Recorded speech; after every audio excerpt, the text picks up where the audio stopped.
Hello students, welcome back to my channel Learn Infinity Maths. Today we will discuss question number 6 of exercise 3.3 page number 50 of class 9 गणिता मंजरी।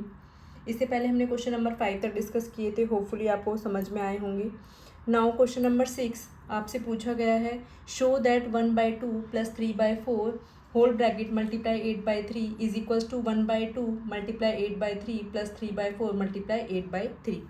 आपको ये prove करना है कि ये दोनों equal हैं। बेसिकली आप देखिए 8/3 की पहले 1/2 के साथ मल्टीप्लिकेशन की गई है, देन प्लस किया गया है, फिर 8/3 की 3/4। बेसिकली एक डिस्ट्रीब्यूटिव प्रॉपर्टी होती है और ये इक्वल भी होते हैं। नाउ हम कैसे प्रूव करेंगे, इसको शो करना है। तो आप देखिए जो हमारे लेफ्ट हैंड पर है वो हमारी लेफ्ट हैंड साइड होती है और जो राइट साइड पर है वो क्या होता है, right hand side.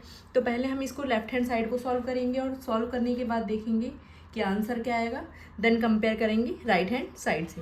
Now left hand side में जो दिया हुआ है उसे पहले एज इट इज़ लिखिए, 1/2 plus 3/4 multiply 8/3।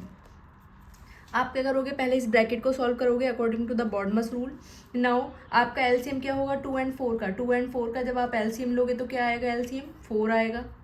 Again 1 as it is multiply 2 की टेबल में 2 2 ज़ा 4, 2 2 ज़ा 4, दैट मीन आपके पास 2 से मल्टीप्लाई करोगे, plus 3 as it is multiply 4 से डिवाइड करोगे तो क्या मिलेगा आपको, 1, 4 1 ज़ा 1, 4 1 ज़ा 1, तो 1 आप यहाँ लिखोगे, मल्टीप्लाई 8/3। होपफुली आपको ये फ्रैक्शन सॉल्व करने में कोई प्रॉब्लम नहीं होनी चाहिए। नाउ 2 1 ज़ा 2 प्लस 3/4 मल्टीप्लाई 8/3, ब्रैकेट लगाना मत भूलना। 5/4 multiply 8/3। Now you can solve, 4 1 ज़ा 4, 4 2 ज़ा 8, 5 की मल्टीप्लिकेशन 2 के साथ, 5 2 ज़ा 10 डिवाइडेड बाय 3। आपके पास लेफ्ट हैंड साइड क्या आया है, 10/3। लेफ्ट हैंड साइड क्या आई है, 10/3। Now right hand side solve करिए। राइट हैंड साइड क्या है, 1/2 multiply 8/3 plus 3/4 multiply 8/3। Now you can solve, 2 1 ज़ा 2, 2 4 ज़ा 8, तो आपके पास ये सॉल्व करने के बाद क्या आया, 4/3 प्लस, इनको आप सेपरेटली इसको सॉल्व करेंगे। आप ब्रैकेट भी लगा सकते हैं, एडिशन नहीं करोगे क्योंकि आप बॉडमस रूल के अकॉर्डिंग आपको पहले मल्टीप्लिकेशन सॉल्व करना होता है। नाउ अब आप इस वाली इक्वेशन को सॉल्व करोगे तो 3 से 3 कैंसिल, 4 1 ज़ा 4, 4 2 ज़ा 8, तो यहाँ पर क्या आया आपके पास 2। Now you can add, LCM क्या आएगा आपके पास, 3 4 मल्टीप्लाई 3 1 ज़ा 3, तो 1 लिखोगे as it is, plus 2 as it is multiply 3 को 1 से डिवाइड करोगे तो क्या आएगा आपके पास 3। नाउ 4 प्लस 3 2 ज़ा 6 divided by 3, you will get 10/3। Right hand side क्या है ये आपके पास, 10/3। देयरफॉर लेफ्ट हैंड साइड भी आपके पास 10/3 थी, राइट हैंड साइड भी, तो left hand side is equals to right hand side, therefore the given equation is equals to this, आपके पास इक्वल में है।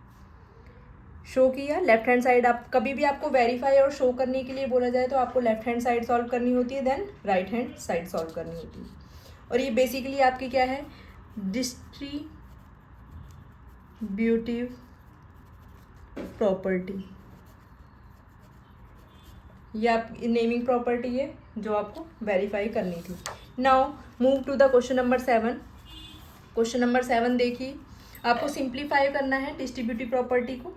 कैसे सॉल्व करोगे, इक्वेशन है आपके पास 7/9 6/7 माइनस 3/4। डिस्ट्रीब्यूटिव प्रॉपर्टी बोला है तो आप पहले इस ब्रैकेट को सॉल्व नहीं करोगे, अगर आपने किया तो आपका क्वेश्चन रॉन्ग हो जाएगा। डिस्ट्रीब्यूटिव प्रॉपर्टी के लिए पहले आप इसकी मल्टीप्लिकेशन इसके साथ करोगे, minus sign as it is, और 7/9 की मल्टीप्लिकेशन 3/4 के साथ।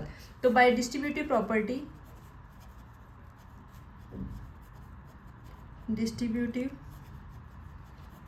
Property multiply by both the numbers, तो you can write 7/9 multiply 6/7 minus 7/9 multiply by 3/4। Distributive property के अकॉर्डिंग आपने इसको एक्सपेंड किया है तो आपको सबसे फर्स्ट स्टेप यही करना होगा। नाउ यू कैन सॉल्व, 7 से 7 कैंसिल, 6 और 9 3 की टेबल में आते हैं, 3 2 ज़ा 6, 3 3 ज़ा 9, तो सॉल्व करने के बाद क्या आया, 2/3 माइनस यहाँ पर कुछ आएगा, यस 3 1 ज़ा 3, 3 3 ज़ा 9, तो ऊपर 7 डिवाइडेड बाई 3 4 ज़ा 12। सॉल्व कर लोगे इजीली। नाउ आपके पास एलसीएम क्या आएगा 12, 3 एंड 12 का एलसीएम क्या होगा 12, 3 2 एज इट इज़, 12 को 3 से डिवाइड कीजिए तो क्या आएगा 3 4 ज़ा 12, 3 4 ज़ा 12 माइनस 7 एज इट इज़, 12 1 ज़ा 12, 4 2 ज़ा 8 minus 7 divided by 12, you will get 1/12. This is your answer. This is your answer 1/12. Hopefully clear है. This was the question number 7. By distributive property तो आपको पता होना चाहिए expand करने के बाद क्या आएगा. Now solve question number 8. This is the last question of this exercise.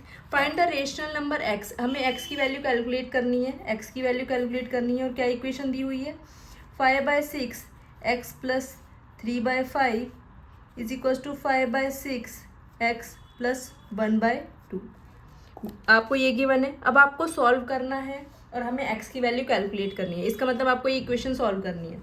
इसको आप एक्सपेंड कीजिए बाय डिस्ट्रीब्यूटिव प्रॉपर्टी. तो 5/6 इसकी x से मल्टीप्लाई करोगे तो 5/6 x आएगा प्लस 5/6 मल्टीप्लाई 3/5. 5/6 की पहले x के साथ मल्टीप्लाई की गई है, 5/6 की फिर 3/5 के साथ. ये आपके पास एज इट इज़ एक वेरिएबल के साथ है और एक आपके पास कांस्टेंट वैल्यू. 5/6 x प्लस 5 से 5 कैंसिल, 3 1 ज़ा 3, 3 2 ज़ा, तो क्या आया 1/2 is equal to 5/6 x plus 1/2.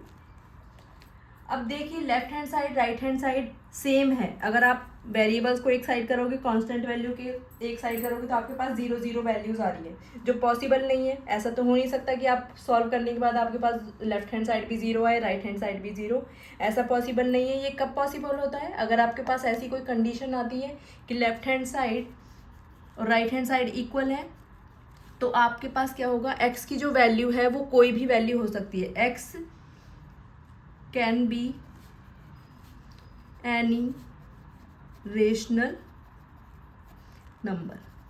Rational number क्या होगा आपके पास जो आपके पास p/q की फॉर्म में है. मतलब नेचुरल नंबर भी हो सकता है, होल नंबर भी हो सकता है, रेशनल नंबर भी हो सकता है. तो x कोई भी आपका रेशनल नंबर हो सकता है. मैनी वैल्यूज़ हैं आपके पास, इनफाइनाइट वैल्यूज़ मिलेंगी आपको. आप x की कोई भी वैल्यू पुट करिए, left hand side right hand side हमेशा इक्वल होगा. होपफुली आपको क्लियर होगा. This was the question number 8. आपकी एक्सरसाइज कंप्लीट है. आपको अगर नोट्स प्रोवाइड करवाने हैं तो आप कमेंट सेक्शन में सेंड कर सकते हैं, आपको PDF मिल जाएगी. Okay, good luck. अगर मेरा लेक्चर आपको पसंद आया हो तो प्लीज़ लाइक करिए, सब्सक्राइब करिए एंड शेयर करिए. Okay, thank you.